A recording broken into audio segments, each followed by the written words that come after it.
Hello guys, क्या हाल चाल है मेरे प्यारे प्यारे जीव जंतुओं। तो आज हम लोग पीजीबीपी का वन शॉट का लेक्चर नंबर 2 करने वाले हैं। बेटा, कल हम लोग ने इनडायरेक्ट मेथड और डायरेक्ट मेथड के बारे में बहुत ही बढ़िया तरीके से समझ लिया था और इनडायरेक्ट मेथड पर एक सम्स भी किया था। आज हमारा काम रहेगा, सबसे पहले तो हम लोग डेप्रीशिएशन को समझेंगे कि क्या होता है डेप्रीशिएशन। इनकम टैक्स रूल्स के हिसाब से, इनकम टैक्स एक्ट के हिसाब से डेप्रीशिएशन का क्या क्या नियम है, उसके ऊपर हम लोग सम्स करेंगे। ओके, इसके बाद कल कल के क्लास में हम लोग डायरेक्ट मेथड का सम्स नहीं किए थे, तो आज हम लोग डायरेक्ट मेथड का सम्स करवाएंगे आपको। क्लियर है? आज हम लोग आपको डायरेक्ट मेथड का सम्स भी करवाएंगे साथ साथ।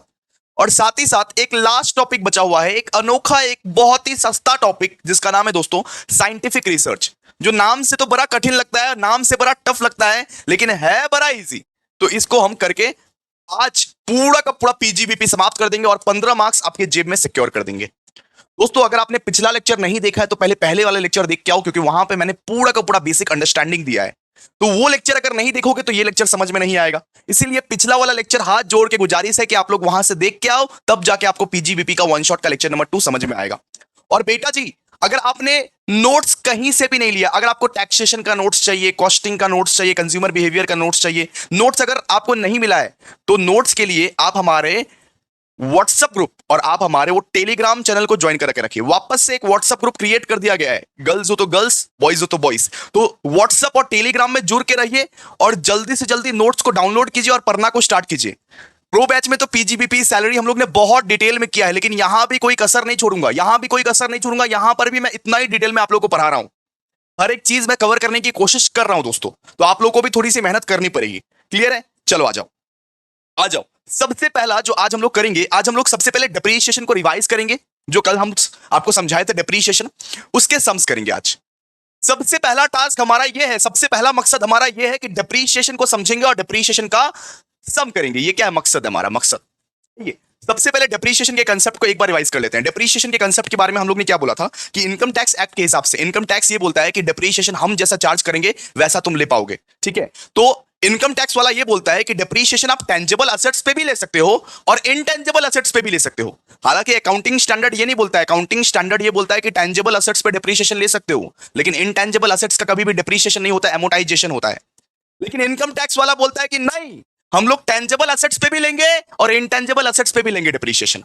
इनकम टैक्स वाला बोलता है कि हम लोग तुमको भैया टेंजिबल असेट्स पे भी डेप्रीशिएशन लेने देंगे और इनटेंजिबल असेट्स पे भी डेप्रीशिएशन लेने देंगे। सर ये तो बताइए टेंजिबल असेट्स का मतलब क्या होता है, इनटेंजिबल असेट्स का मतलब क्या होता है? तो टेंजिबल असेट्स में क्या क्या आता है, जैसे building, plant, machinery, motor car. और इनटेंजिबल असेट्स के बारे में आप लोग को सुनना पड़ेगा जरा ध्यान से। इनकम टैक्स बोलता है कि आप इंटेंजिबल असेट्स का भी डेप्रीशिएशन ले सकते हो। इसका नाम है, एक का नाम है पेटेंट, एक का नाम है ट्रेडमार्क, एक का नाम है कॉपीराइट लाइसेंस। लेकिन लेकिन लेकिन अब गुडविल का डेप्रीशिएशन कभी भी नहीं ले सकते हो। ठीक है? इनकम टैक्स वाला बोलता है कि हम पेटेंट पे डेप्रीशिएशन लेने देंगे, हम ट्रेडमार्क पे भी डेप्रीशिएशन लेने देंगे, हम कॉपीराइट पे भी डेप्रीशिएशन लेने, हम लाइसेंस पे भी डेप्रीशिएशन लेने देंगे, लेकिन हम गुडविल पे डेप्रीशिएशन नहीं लेने देंगे, एक्सक्लूडिंग गुडविल। और एक शर्त रखी गई, और एक शर्त रखी गई कि अगर तुम्हारा patent, trademark, copyright licence before 31/3/1998 का है, अगर तुम्हारा पेटेंट, ट्रेडमार्क, कॉपीराइट लाइसेंस या फिर कोई भी इंटेंजिबल असेट बिफोर 31 मार्च 1998 का है, तो फिर डेप्रीशिएशन तुम नहीं ले सकते। अगर तुम्हारा patent, trademark, copyright licence before 31 March 1998 का है, तब तुम डेप्रीशिएशन नहीं ले सकते। आफ्टर 31 मार्च 1998 का है तो आप डेप्रीशिएशन ले सकते हो। ठीक है? अब डेप्रीशिएशन लेने के कुछ कंडीशंस भी रखे गए। इनकम टैक्स वाले बोले कि कुछ शर्तें माननी पड़ेगी, कुछ शर्त माननी पड़ेगी, कुछ कंडीशंस माननी पड़ेगी। सबसे पहला, असेट, असेट का ओनर असेसी होना चाहिए। मैं अगर टैक्स भरूंगा तो मेरा ही असेट होना चाहिए। ठीक है? असेट का ओनर असेसी होना चाहिए, यानी कि मैं टैक्स भरने वाला हूं ना, यानी जो टैक्स भरता है उसको क्या बोलते हैं? असेसी। तो असेट का ओनर मैं ही हूं, प्लांट का ओनर मैं ही हूं, मशीनरी का ओनर, ऐसा एक सिचुएशन होना चाहिए। Asset should be the owner of the assessee. ये जो असेट है जिसपे मैं डिप्रीशिएट करने वाला हूं, जिसपे मैं डिप्रीशिएशन लेने वाला हूं, उसका ओनर मैं ही रहना चाहिए। ऐसा नहीं है कि वो एसेट मेरा चाचा का है, इस तरीके से नहीं होना चाहिए। ठीक है? और दूसरा condition, asset should be used for the business profession purpose. उस असेट को मैंने अपने बिजनेस के लिए यूज किया, अपने प्रोफेशन के लिए यूज किया, अपने घर के लिए यूज नहीं किया हो। तो दो कंडीशन मानना पड़ेगा कि असेट मेरा हो और उस असेट को मैं बिजनेस और प्रोफेशन के लिए यूज किया हो, फिर जाके वो डेप्रीशिएशन अप्लीकेबल होगा, फिर जाके वो डेप्रीशिएशन अप्लीकेबल होगा। अच्छा सर, ये बताइए कि कौन सा मेथड से डेप्रीशिएशन लगाएंगे? इनकम टैक्स एक्ट के हिसाब से, इनकम टैक्स वाले के हिसाब से कौन से मेथड से डेप्रीशिएशन लगाया जाएगा? तो मैंने आपको बताया था कि अगर एक पावर सेक्टर है, पावर सेक्टर, अगर आपका बिजनेस एक पावर सेक्टर है तो आप एसएलएम या फिर डब्ल्यूडीवी लगा सकते हो। एसएलएम या फिर डब्ल्यूडीबी लगा सकते हो। बचपन में क्यों ना एसएलएम मेथड, डब्ल्यूडीबी मेथड। अगर आपका बिजनेस नॉन पावर सेक्टर है, अगर आपका बिजनेस पावर सेक्टर है तो फिर एसएलएम या डब्ल्यूडीबी। अगर आपका बिजनेस नॉन पावर सेक्टर है तो ऑलवेज याद रखिएगा डब्ल्यूडीबी। ठीक है। अच्छा, क्वेश्चन में कभी कभी ऐसा हो सकता है कि रेट्स ना दिया रहे कि कौन से रेट में डिप्रीशिएशन लेना है, बिल्डिंग फर्नीचर कौन से रेट में डिप्रीशिएशन लेना है। क्वेश्चन में ऐसा हो सकता है कि कभी कभी रेट्स ना दिया हो। वैसे तो हर एक कैलकाटा यूनिवर्सिटी के क्वेश्चंस में रेट्स दिया होता है, लेकिन फिर भी मैंने यहां पे रेट स्पेसिफाई कर दिया है। ये रेट्स आप लोगों को कॉपी में लिख लेने हैं और याद करने हैं, क्योंकि कभी कभी ऐसा होता है कि रेट ऑफ डिप्रीशिएशन नहीं दिया होता है, आपको खुद याद करके आना पड़ता है। तो याद कर लीजिएगा इमरजेंसी सिचुएशन के लिए। ठीक है। अगर बिल्डिंग है, बिल्डिंग के यहां पे तीन टाइप है, एक तो भैया रेसिडेंशियल, एक अदर बिल्डिंग, एक यहां पे टेम्पोररी बिल्डिंग। अगर रेसिडेंशियल बिल्डिंग है तो 5% के रेट से डिप्रीशिएशन लेना। अगर अदर बिल्डिंग है तो 10% के रेट से डिप्रीशिएशन लेना। अगर टेम्पोररी बिल्डिंग है तो 40% के रेट से डिप्रीशिएशन लेना। ठीक है, समझ में आ गया। इसके बाद देखिए, इसके बाद सारे के सारे रेट्स मैंने लिख दिए हैं, जितना भी रेट्स एप्लीकेबल है याद कर लीजिएगा एक बार बाई चांस के लिए। ओके। फर्नीचर का देखिए, फर्नीचर को आप ये 10% के रेट से डिप्रीशिएशन लेना। इंटेंजिबल एसेट्स को 25% से, प्लांट एंड मशीनरी का 15%, शिप्स का 20%, एयरक्राफ्ट का 40%, कंप्यूटर का 40%, बुक्स का 40%। ठीक है। जहां पे देखिए एयरक्राफ्ट, कंप्यूटर, बुक्स, ये तीनों का डिप्रीशिएशन का रेट जो है सेम है। तो अगर सेम रेट ऑफ डिप्रीशिएशन है, इसको हम लोग बोलते हैं ब्लॉक ऑफ एसेट। ठीक है। इसके बाद ऑयल वेल का यहां पे 15%, अदर प्लांट एंड मशीनरी का 15%। अगर कुछ एडिशनल प्लांट एंड मशीनरी है तो उसका 15%। ठीक है। तो ये क्या है बेटा, ये आपका रेट्स है कि कौन से रेट्स में आप लोग को डिप्रीशिएशन चार्ज करने हैं। भैया कौन से रेट में आप लोग को डिप्रीशिएशन चार्ज करने हैं, इस चीज का प्रमाण पत्र है ये।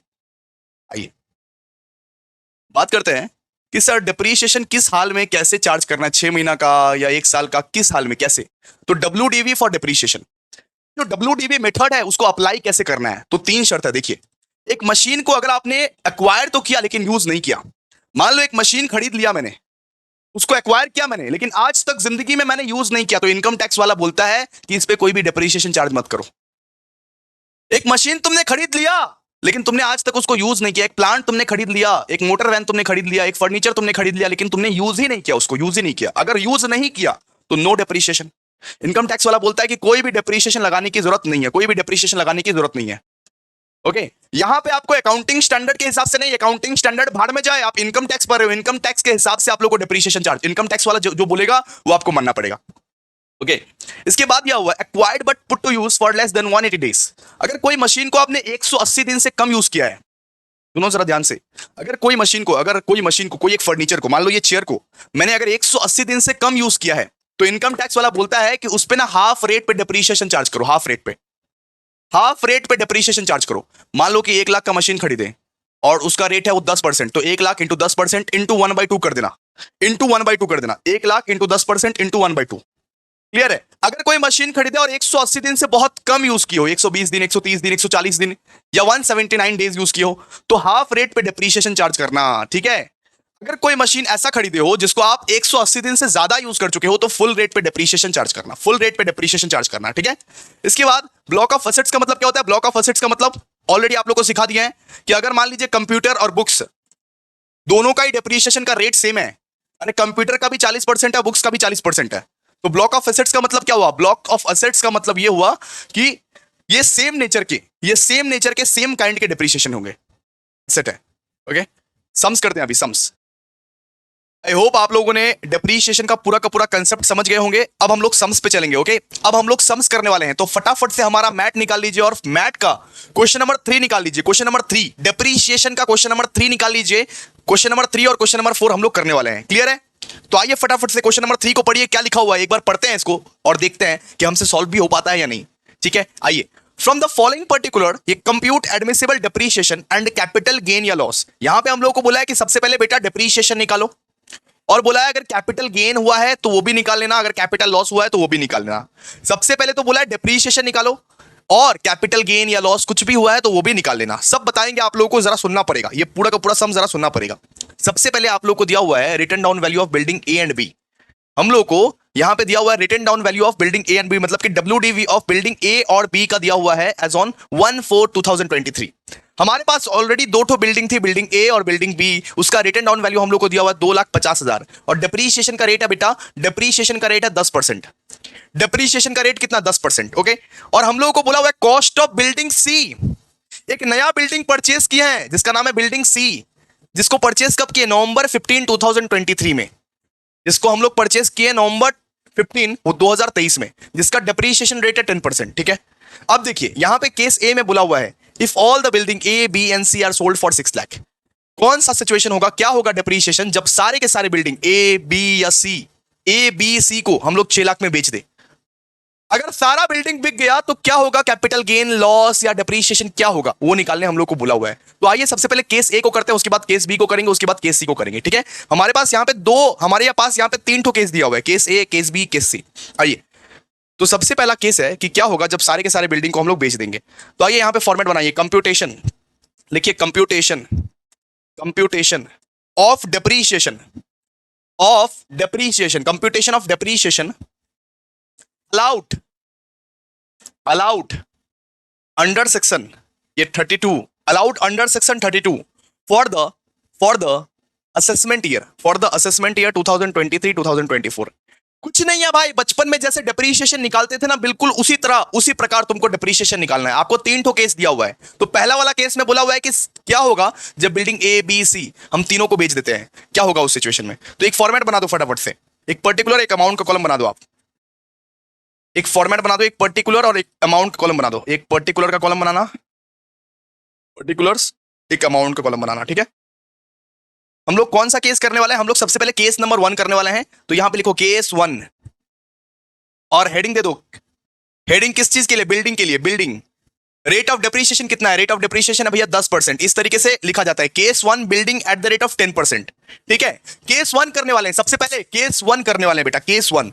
सबसे पहले ये बताइए कि क्या क्या इंफॉर्मेशन दिया हुआ है। WDV दिया हुआ है सर, लिखिए WDV एज ऑन 1/4/2023। हमारा पास WDV कितने का दिया हुआ है बताइए तो? WDV कितने का दिया हुआ है? ए और बी का WDV दिया हुआ है ना, कितने का दिया हुआ है सर? 2,50,000। लिख दीजिए फटाफट से, 2,50,000। ठीक है, अच्छा कुछ परचेज भी किए हो क्या? परचेज किए हो तो ऐड करो। अरे मैंने बोला कुछ परचेज किए हो क्या? अगर कुछ परचेज किए हो तो ऐड करो परचेज। इसमें ऐड करना पड़ता है परचेज। सर क्या परचेज किए हैं? बिल्डिंग सी परचेज किए हैं भैया। लिखिए purchase during the year, purchase during the year, कितने का परचेज किया बताओ सर? 3 लाख का बिल्डिंग सी परचेज किया, 3 लाख का बिल्डिंग सी परचेज किया। लिखो 3 लाख, लिखो 3 लाख। ठीक है, हो गया। ऐड करो इनको। ऐड करने से कितना आता है सर? 5,50,000, 5,50,000 आएगा। ओके, ऐड कर दिए परचेस। अब सोल्ड भी हुआ ना, 6 लाख में बेच दिए ना। सुनो ना, ये वैल्यू कितने का आया? ये वैल्यू कितने का आया? 5,50,000। अरे 5,50,000 वाला चीज को तुमने 6 लाख में बेच दिया तो कैपिटल गेन हुआ है। मुबारक हो तुमको, कैपिटल गेन हुआ है, शॉर्ट टर्म कैपिटल गेन हुआ है तुमको, शॉर्ट टर्म कैपिटल गेन। ठीक है, लेस करो इसमें, लेस करो। सोल्ड ड्यूरिंग द ईयर, कितना में बेचा बताओ? बिल्डिंग ए बी सी तीनों तो बिक गया, तीनों तो बेच दिए हम। कितना में बिका सोल्ड ड्यूरिंग द ईयर? बोलो तो कितना में बिका सर? 6 लाख में बिका, 6 लाख में बिका। तो अगर 6 लाख में बिका, अगर 5,50,000 का माल 6 लाख में बिक गया, 6 लाख में बिक गया, तो कितने का गेन हुआ बताओ? 5 लाख, तो 50,000 का गेन हुआ, 50,000 का गेन हुआ, 50,000 का आपका गेन हुआ। ठीक है,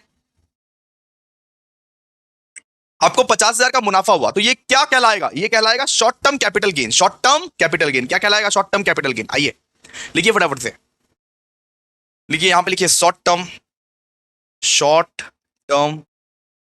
कैपिटल गेन, ठीक है। आइए अब नेक्स्ट केस की बात करते हैं। केस नंबर 1 तो भैया कंप्लीट, एकदम तबाह। इसमें तो डेप्रीशिएशन निकालना ही नहीं पड़ा, because short term capital gain है, ये मुनाफा हुआ है, इसमें डेप्रीशिएशन निकालने की कोई जरूरत नहीं है इसमें। आइए अब केस 2 का बात करते हैं। केस 2 देखिए, केस 2 बोला है कि अगर बिल्डिंग ए और बी बिका है, सिर्फ बिल्डिंग सी नहीं बिका है, अगर मान लो सिर्फ और सिर्फ बिल्डिंग ए और बी बिका है, वो भी 5 लाख में, फिर क्या होगा? सिर्फ और सिर्फ बिल्डिंग ए और बी बिका है 5 लाख में, फिर क्या होगा? तो लिखिए यहां पे केस 2, हेडिंग दीजिए केस 2। वापस लिखिए बिल्डिंग, हेडिंग देना पड़ता है जिसका भी डिप्रिसिएशन निकालते हो, building at the rate of 10%, इस तरीके से हेडिंग देना पड़ता है। ठीक है, सबसे पहले ये लिखिए WDB, सबसे पहले लिखिए WDB एज ऑन 1/4/2023। ये बताइए WDB कितना था? WDB कितना था बताइए? 2,50,000, 2,50,000, 2,50,000। ओके, उसके साथ ऐड कीजिए परचेज ड्यूरिंग द ईयर। उसके साथ क्या ऐड करेंगे? Purchase during the year. क्या परचेज किए थे सर? बिल्डिंग सी परचेज किए थे। उस साल में हम लोग क्या परचेस किए थे? बिल्डिंग सी परचेस किए थे। सो बिल्डिंग सी जो परचेस किया है उसका वैल्यू कितना था सर? 3 लाख। अब जोड़िए इसको, कितना आएगा? 5,50,000। 5,50,000 आएगा। Okay okay, 5,50,000। अब ये बताइए सेल कितने का हुआ है? सेल सेल सिर्फ बिल्डिंग ए और बी हुआ है जो कि 5 लाख का सेल हुआ है। तो लेस कर दीजिए, इसमें लेस कर दीजिए sold during the year. Add कीजिएगा परचेस, लेस कीजिएगा सोल्ड। ठीक है, सोल्ड ड्यूरिंग द ईयर। सो क्या सोल्ड हुआ है? सिर्फ ए और बी बिल्डिंग सोल्ड हो चुका है और सी वैसे का वैसा ही है। कितने का सोल्ड हुआ है? 5 लाख का सोल्ड हुआ है। बचा कितना आपका? बचा कितना? बचा है 50,000। 50,000 बचा है, 50,000 बचा है। यानी 50,000 का वैल्यू आपके पास बचा हुआ है बेटा। तो ये जो 50,000 का वैल्यू बचा हुआ है ना, ये जो बचा जो हुआ है ना 50,000 का वैल्यू, इसका मतलब ये क्या है? ये 50,000 क्या है? ये 50,000 बिल्डिंग सी का वैल्यू है। इसका मतलब ये जो 50,000 है ये क्या है? ये आपका बेटा बिल्डिंग सी का वैल्यू है। इसका मतलब तो आप यही समझोगे ना, अगर बिल्डिंग ए और बी बिक गया तो बिल्डिंग सी का वैल्यू बचा। 50,000 का वैल्यू किसका बचा हुआ है? बिल्डिंग सी का वैल्यू बचा हुआ है। तो डिप्रीशिएशन कैसे निकालोगे बताओ? आप एक चीज गौर करो, इसमें एक चीज गौर करो। बिल्डिंग सी जो खरीदा गया था वो नवंबर 15 2023 को खरीदा गया था, यानी 180 दिन से कम यूज हुआ है। बिल्डिंग खरीदे हुए 180 दिन भी नहीं हुए हैं। अगर 180 दिन नहीं होते हैं तो हाफ रेट से डिप्रीशिएशन निकालना पड़ता है। आपको सिखाए थे ना। बिल्डिंग जो खरीदा गया नवंबर 15 से खरीदा गया, तो नवंबर 15 से लेके मार्च 31 तक काउंट करो। 180 दिन नहीं हुए, 180 दिन से कम यूज हुआ है। 180 डेज से कम यूज हुआ है। अगर लेस देन 182 डेज है, लेस देन 180 डेज है, लेस देन 180 डेज, तो हाफ रेट से डिप्रीशिएशन लगेगा। सिखाए थे कि नहीं?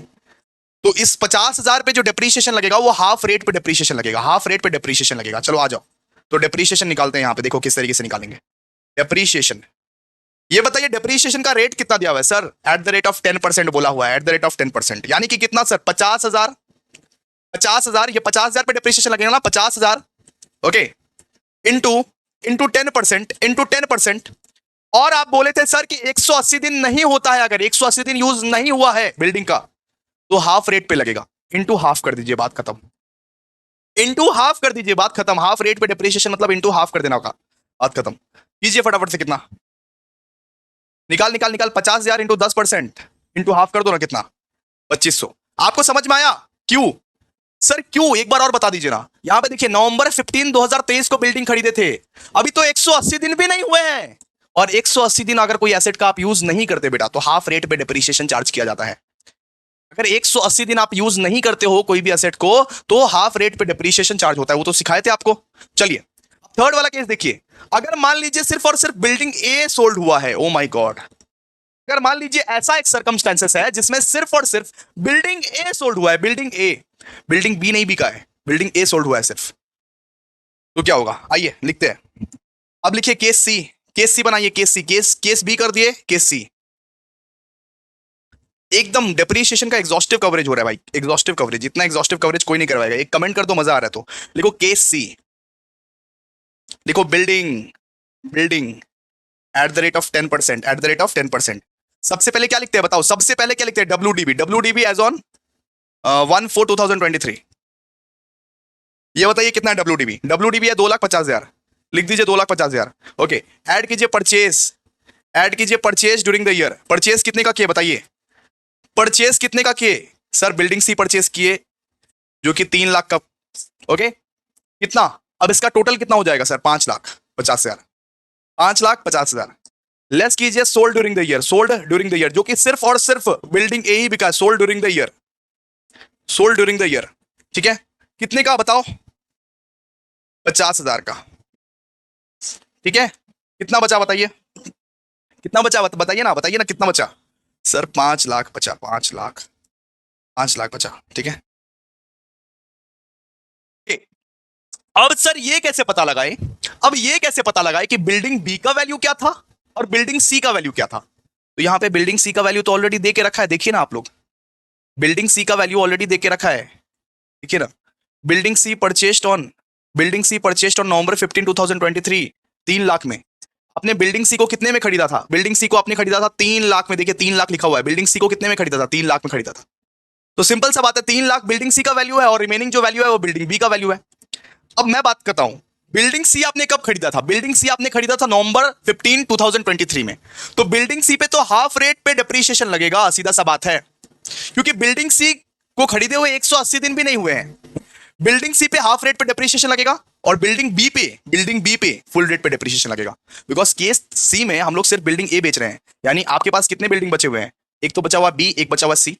बी तो भैया पुराना वाला बिल्डिंग है जिसको 180 दिन क्या बहुत दिन ही यूज कर लिया है, तो बी पे तो फुल रेट पे डेप्रिसिएशन लगेगा और सी पे हाफ रेट पे डेप्रिसिएशन लगेगा। अब बात समझे, बिल्डिंग सी पे हाफ रेट पे डेप्रिसिएशन लगेगा और बिल्डिंग बी पे जो है वो फुल रेट पे डेप्रिसिएशन लगेगा। लेकिन पता कैसे लगाए सर बिल्डिंग बी का वैल्यू कितना है और बिल्डिंग सी का वैल्यू कितना है? हमारे पास तो वैल्यू इतना है, हमारे पास तो वैल्यू कुल मिला के 5 लाख है, तो पता कैसे करें कि बिल्डिंग सी का कितना है और बिल्डिंग बी का कितना है? बेटा जी बिल्डिंग सी का वैल्यू ऑलरेडी क्वेश्चन में दिया हुआ है 3 लाख, यानी 3 लाख जो है वो सी का वैल्यू है और बचा कितना, बचा है 2 लाख, तो 2 लाख कितना है, बी का वैल्यू है। अरे इस 5 लाख में से 3 लाख सी का वैल्यू है और 2 लाख जो बचा हुआ है वो बी का वैल्यू है। ठीक है, चलिए आइए फटाफट से कीजिए अभी, चलिए आइए फटाफट से कीजिए। देखिए डेप्रीशिएशन, अब हम लोग डेप्रीशिएशन निकालेंगे। डेप्रीशिएशन इस सब में हम लोग को डेप्रीशिएशन निकालना पड़ता है, निकालते हैं डेप्रीशिएशन। सबसे पहले हम लोग सी का निकाल लेते हैं। सी का कितना होगा बताइए, सी का कितना होगा बताइए? सी का भैया 3 लाख, ये 3 lakh into 10% into half rate पे आप निकालने बोले थे। बिल्डिंग सी का जो डेप्रीशिएशन निकलेगा हाफ रेट पे निकलेगा, इसीलिए इंटू 1/2 के प्लस कर दीजिए। अब बिल्डिंग बी का निकालते हैं। बिल्डिंग बी का वैल्यू कितना बचा? अगर 3 लाख बिल्डिंग सी का वैल्यू है तो 2 लाख किसका है? 2 लाख भैया बिल्डिंग बी का है, तो 2 लाख इंटू 10%, इसका तो भैया फुल रेट पे डेप्रीशिएशन निकलेगा बिकॉज बिल्डिंग बी तो पुराना है ना? क्लियर है? चलिए सॉल्व कीजिए इसको, कितना निकलेगा? सॉल्व करो, सॉल्व कितना निकलेगा सर? यहां पे आपका निकलेगा 35,000। ठीक है, एक मिनट मेरे को देखना दो। 15,000 20,000, हाँ इसका हो जाएगा यहाँ पे 35,000। ठीक है, क्लियर है? तो डेप्रीशिएशन क्लियर है ना भाई, किस तरीके से निकाला जाता है, हाफ रेट फुल रेट सब क्लियर है ना आप लोगों को? चलिए एक और सम्स करा देता हूं और डेप्रीशिएशन को बहुत बढ़िया तरीके से हम टाटा बाय बाय करेंगे और बहुत सुंदर तरीके से टाटा बाय बाय करेंगे। आइए फटाफट से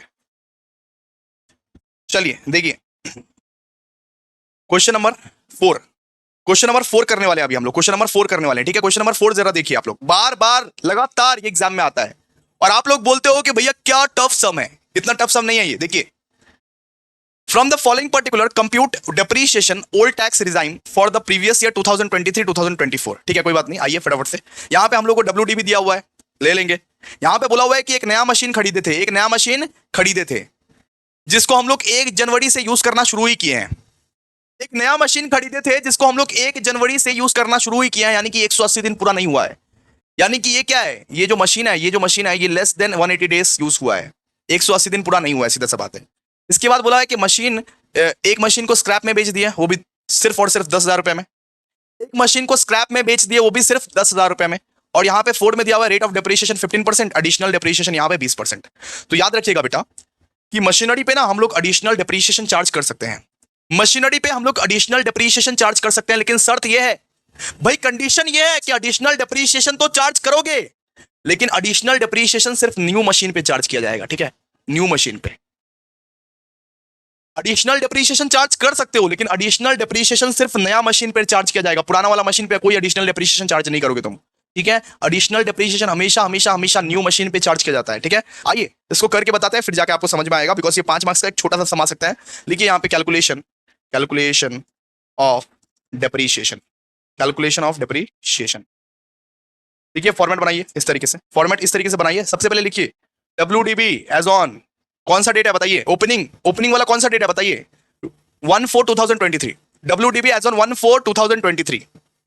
ये कितना है बताइए सर? ये है 1 लाख। वेरी गुड, शाबाश। ऐड कीजिए उसमें परचेस, कुछ अगर परचेस होता है तो क्या करता है बेटा, ऐड करते हैं। लिखिए परचेस ड्यूरिंग द ईयर। ये बताइए कितना परचेस हुआ है? 60,000। कितना हो जाएगा बताइए? 1,60,000। लेस कीजिए सेल प्रोसीड्स, कितने का सेल किए स्क्रैप में?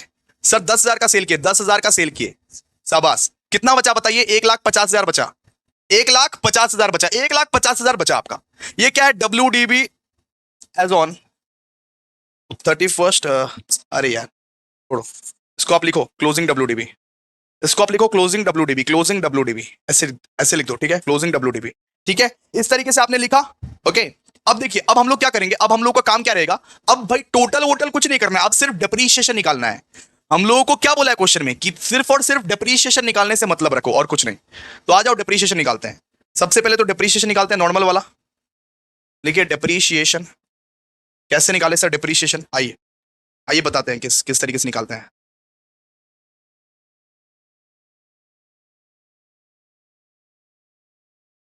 ओके, ये क्वेश्चन में जरा देखिए आराम से। आपने एक मशीनरी खरीदा था पहले 1 लाख का। 1 लाख का आपका मशीनरी वैल्यू था। 1 लाख का मशीनरी वैल्यू था। 1 लाख का मशीनरी का WDV था। उसी मशीन में से आप 10,000 के पार्ट को स्क्रैप में बेच दे रहे हो, तो बचा कितना? सुनो ना, आपके पास WDV वैल्यू कितना था पहले? 1 लाख का। उसी मशीन में आपने 10,000 का जो पार्ट है, 10,000 का जो पार्ट है उसको आप स्क्रैप में बेच दिए, तो कितने का वैल्यू बचा? अभी कितने का वैल्यू है ये बताओ?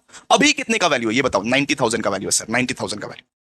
तो 90,000 का वैल्यू है, तो डिप्रीशिएशन जो फर्स्ट मशीन पे लगेगा, जो आपके पास पहले से था, उस पे 90,000 का लगेगा। वापस से बता दे रहा हूं, देखिए 1 लाख का मशीन था आपके पास, 1 लाख का पूरा का पूरा वैल्यू था। यहां यहां आप देखिए ना, टॉप में 1 लाख का वैल्यू था।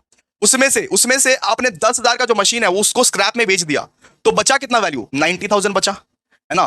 तो सबसे पहला जो डिप्रीशिएशन काउंट होगा वो 90,000 पे काउंट होगा, और 90,000 पे फुल रेट पे डिप्रीशिएशन काउंट होगा। ये बताइए परसेंटेज कितना दिया हुआ है? 15%। तो 90,000 पे 15%, 90,000 पे कितना? 15%, ठीक है? Plus plus plus. अब देखिए क्वेश्चन में, इस साल कुछ परचेज भी किए हैं। इस साल 60,000 का मशीन परचेज किया है, 60,000 का मशीन परचेज किए हैं, जिसको 1 जनवरी से यूज करना स्टार्ट ही किए हैं, यानी 180 दिन नहीं हुए हैं। इस साल 60,000 का मशीन परचेज किए हैं, जिसको 1 जनवरी से यूज करना स्टार्ट किया है, यानी कि 180 दिन नहीं हुए। 180 दिन अगर नहीं होते हैं तो हाफ रेट से डिप्रीशिएशन लेते हैं, है ना? है कि नहीं बताइए? तो यहां पे क्या होगा बताइए? 60,000 इंटू 15%, क्योंकि 180 दिन से आप कम यूज किए हो तो हाफ रेट पे डिप्रीशिएशन काउंट करेंगे, ठीक है? इस तरीके से डिप्रीशिएशन काउंट होता है। 90,000 पे तो फुल रेट पे 15%, और बाकी जो आप परचेज किए हो 60,000 का मशीन, 60,000 इंटू 15% इंटू 1/2, इस तरीके से आप काउंट करते हो डिप्रीशिएशन का, ठीक है? बताइए कितना आएगा? बता रहे मंजीत, कितना आएगा? बता बता कितना आएगा? कितना? 18,000। 18,000 आएगा भाई, 18,000, 18,000 आएगा। ओके, 18,000 आएगा। अब बात करते हैं कि एडिशनल डिप्रीशिएशन भी चार्ज करने बोला था। एडिशनल डिप्रीशिएशन भी चार्ज करने बोला था, और मैं आपको बोला था कि बेटा एडिशनल डिप्रीशिएशन सिर्फ न्यू मशीन पे हम लोग चार्ज करते हैं। एडिशनल डिप्रीशिएशन किस पे चार्ज करते हैं? एडिशनल डिप्रीशिएशन सिर्फ न्यू मशीन पे चार्ज करते हैं, ओल्ड मशीन पे हम लोग चार्ज नहीं करेंगे। तो नया वाला मशीन कौन सा है सर? 60,000 वाला। 60,000 वाला, तो 60,000 इंटू एडिशनल डिप्रीशिएशन का परसेंटेज कितना है? 20%। एडिशनल डिप्रीशिएशन का परसेंटेज कितना है? 20%। सिर्फ और सिर्फ नया मशीन पे चार्ज करोगे, ठीक है? और बेटा जी आपने इसको 180 दिन भी यूज नहीं किया अभी तक। 60,000 वाला जो मशीन है उसको 180 दिन भी यूज नहीं किया है, तो हाफ रेट पे डिप्रीशिएशन लगेगा, सीधा सा बात है, ठीक है? हाफ रेट पे डिप्रीशिएशन लगेगा। करो फटाफट से, कितना? करो करो करो करो करो, जल्दी करो। 60,000 का 20% इंटू हाफ रेट, 6,000 बस, ठीक है? इस तरीके से हम लोग डिप्रीशिएशन को चार्ज करते हैं, इस तरीके से हम लोग डिप्रीशिएशन निकालते हैं। आप लोगों को डिप्रीशिएशन समझ में आ गया? आई होप आप लोगों को बहुत बढ़िया तरीके से, बहुत सुंदर तरीके से डिप्रीशिएशन समझ में आ गया होगा। अब हम लोग बेटा, अब हम लोग चलेंगे डायरेक्ट मेथड की तरफ, क्योंकि एक भी सब हम लोग डायरेक्ट मेथड पे नहीं किए। अब हम लोग सीखेंगे डायरेक्ट मेथड। आपको डिप्रीशिएशन सिखा दिया, आप लोगों को इनडायरेक्ट मेथड सिखा दिया, अब हम लोग सीखेंगे बेटा डायरेक्ट मेथड। आइए फटाफट से। आई होप आप लोगों को डिप्रीशिएशन का सम्स पूरा अच्छे तरीके से क्लियर हो गया होगा। अब हम लोग और कुछ नहीं करेंगे, अब हम लोग सिर्फ और सिर्फ एक मेथड बाकी है, जिसका नाम है दोस्तों डायरेक्ट मेथड। अब हम लोगों को करना है एक खूबसूरत मेथड, जिसको हम लोग ने कल चर्चा किया था। उस मेथड का नाम है दोस्तों डायरेक्ट मेथड। तो डायरेक्ट मेथड करने वाले हैं, आइए फटाफट से। सबसे पहले डायरेक्ट मेथड में करना क्या पड़ता है? मैंने आपको बोला था कि सबसे पहले तो आपको बिजनेस इनकम लेना पड़ेगा। जो इनकम्स आपके बिजनेस के रिलेटेड है वो सारे इनकम्स आपको लेने पड़ेंगे, है ना? लेस करने पड़ेंगे बिजनेस एक्सपेंसेस, लेस करने पड़ेंगे बिजनेस एक्सपेंसेस। इनकम के साथ लेस कर दीजिएगा एक्सपेंसेस, आपका हो जाएगा इनकम फ्रॉम पीजीबीपी, आपका निकल जाएगा इनकम फ्रॉम पीजीबीपी ऑटोमेटिकली, ठीक है? तो इनकम यानी बिजनेस इनकम के साथ बिजनेस एक्सपेंसेस को अगर आप लेस कीजिएगा तो बस वही होता है डायरेक्ट मेथड में, और कुछ नहीं होता है। इनकम में क्या क्या आता है? जैसे consultation fees, audit fees, other revenue income, इसके साथ एक्सपेंडिचर को लेस कर दीजिएगा, जैसे office rent, repairs to plant and machinery, depreciation, sundry expenses less कर दीजिएगा, तो ऑटोमेटिकली इनकम फ्रॉम पीजीबीपी आ जाएगा। क्लियर है? तो अब एक मास्टर सम्स करवाता हूं जिससे आप लोग को डायरेक्ट मेथड भी क्लियर हो जाएगा, बिकॉज हम लोग ने इनडायरेक्ट मेथड ऑलरेडी कर लिया, डिप्रीशिएशन ऑलरेडी कर लिया, अब बचा है तो बचा है सिर्फ ये और एक साइंटिफिक रिसर्च। बहुत ही खूबसूरत तरीके से खत्म हो जाएगा हमारा फिर पीजीबीपी। क्लियर है? इसके बाद हम लोग नेक्स्ट चैप्टर में जाएंगे। आइए फटाफट से देखिए, क्वेश्चन नंबर 5 में आ जाइए, हमारे मैथ के क्वेश्चन नंबर 5 में आ जाइए। इस सम को जरा ध्यान से देखिए, आपको रिसिप्ट एंड पेमेंट अकाउंट दिया गया है। मैंने क्या बोला था कि अगर रिसिप्ट एंड पेमेंट अकाउंट दिया गया है क्वेश्चन में, अगर क्वेश्चन में आपको रिसिप्ट एंड पेमेंट अकाउंट या फिर इनकम एंड एक्सपेंडिचर अकाउंट दिख जाए तो बेटा सोचना मत, सीधा डायरेक्ट मेथड अप्लाई कर देना। ठीक है? रिसिप्ट एंड पेमेंट अकाउंट और इनकम एंड एक्सपेंडिचर अकाउंट अगर दिख जाए क्वेश्चन में तो सीधा का सीधा डायरेक्ट मेथड अप्लाई कर देना। लेकिन अगर क्वेश्चन में बेटा पीएल अकाउंट दिख जाए, वही बचपन, वही गलिया, वही चौबारा, अगर पीएल अकाउंट दिख जाए और अगर क्वेश्चन में आपको नेट प्रॉफिट दिख जाए तो आप उस समय में कौन सा मेथड लगाओगे? बताओ बताओ बताओ कमेंट बॉक्स में। Sir indirect method, receipt and payment और इनकम एंड एक्सपेंडिचर दिखे तो याद रखना डायरेक्ट मेथड लगाना है। अगर पीएल अकाउंट या नेट प्रॉफिट दिखे तो आप लोगों को इनडायरेक्ट मेथड दिखाना है। इनडायरेक्ट मेथड बार बार लगातार आप लोगों को बोल रहे हैं कि रिसिप्ट एंड पेमेंट अकाउंट और इनकम एंड एक्सपेंडिचर अकाउंट दिखे तो आप लोगों को कौन सा मेथड लगाना है? आप लोगों को डायरेक्ट मेथड लगाना है। पीएल अकाउंट और नेट प्रॉफिट दिखे तो आप लोग को इनडायरेक्ट मेथड लगाना है, इनडायरेक्ट मेथड लगाना है। ठीक है? चलिए आइए आप देखिए, सर क्या क्या इंफॉर्मेशन दिया हुआ है। हम लोगों को बस अपने बिजनेस के रिलेटेड सारे के सारे इनकम और एक्सपेंसेस यहां पे लेने हैं और कुछ नहीं। हम लोगों को अपने बिजनेस के रिलेटेड जितना भी इनकम है, जितना भी एक्सपेंसेस है, वो सब सारे लेने हैं और कुछ भी नहीं लेना है। ठीक है? यहां पे देखिए जरा, यहां पे देखिए क्या क्या दिया हुआ है। सबसे पहले हम लोग को ओपनिंग बैलेंस दिया हुआ है, एग्जामिनर फीस दिया हुआ है, visiting fees, sale of medicine, salary as a part time lecturer, to gift receipt from patient, okay, to consultation fees, retainer fees, savings bank account interest on government securities. ये सब सारा चीज हम लोग को रिसिप्ट और पेमेंट हम लोग को दे के रखा है। ये समझते हैं कि बिजनेस है तो बिजनेस किस चीज का है, ये समझते हैं कि हमारा जो बिजनेस है वो किस चीज का है। आप देखिए, from the following receipt and payment account, यहां पे बोला कंप्यूट फ्रॉम प्रोफेशन, हम लोग को इनकम फ्रॉम प्रोफेशन निकालना है ऑफ डॉक्टर वैद्या। मतलब डॉक्टर वैद्या का हम लोग को इनकम फ्रॉम प्रोफेशन निकालना है। डॉक्टर वैद्या मतलब कि सिर्फ और सिर्फ मेडिकल लाइन वाला ही जितना एक्सपेंसेस होगा और जितना इनकम होगा वही सब लेंगे। सिर्फ और सिर्फ मेडिकल लाइन वाला जितना इनकम और जितना एक्सपेंसेस होगा सिर्फ वही लेंगे ना, क्योंकि डॉक्टर वैद्या है, मतलब डॉक्टर वाला बिजनेस है, डॉक्टर वाला प्रोफेशन है। तो मेडिकल लाइन वाला जितना एक्सपेंसेस है, मेडिकल लाइन वाला जितना इनकम है, सिर्फ वही सब हम लोग ले सकते हैं और कुछ नहीं ले सकते हैं। ठीक है? यानी पर्सनल एक्सपेंडिचर जो है उन सब चीज को नहीं लेंगे हम लोग, यानी पर्सनल ड्राइंग्स जो है उन सब चीज को हम लोग नहीं लेंगे। ठीक है? याद रखिएगा ये सब। तो इनमें से बहुत सारे आइटम्स ऐसे हैं जो नहीं आएंगे, बहुत सारे आइटम्स ऐसे हैं जो आएंगे। इस क्वेश्चन में बहुत सारे आइटम्स ऐसे हैं जो नहीं आएंगे, बहुत सारे आइटम्स ऐसे हैं जो आएंगे। जो बिजनेस के रिलेटेड है वो आएगा, जो बिजनेस के रिलेटेड नहीं है वो नहीं आएगा। बात खत्म। अभी आपको नोट्स में लिखवा देता हूं कि कौन कौन सा आइटम नहीं आएगा। अच्छा, इसके पहले आपको अदर इंफॉर्मेशन पढ़ा देता हूं, एडिशनल इंफॉर्मेशन पढ़ा देता हूं। देखिए क्या लिखा हुआ है। एडिशनल इंफॉर्मेशन में लिखा हुआ है बेटा जी कि 2/3 of the motor car expenses relates to the production, relates to the profession. यहां पे देखिए, ये जो मोटर कार है ना, मोटर कार का जो एक्सपेंसेस दिया हुआ है, ये बोला है कि 2/3 जो है मोटर कार का 2/3 जो हिस्सा है वो प्रोफेशन से रिलेटेड है, वो बिजनेस से रिलेटेड है। मोटर कार का जो 2/3 हिस्सा है वो प्रोफेशन से रिलेटेड है। यानी बाकी का 1/3 का क्या है भैया?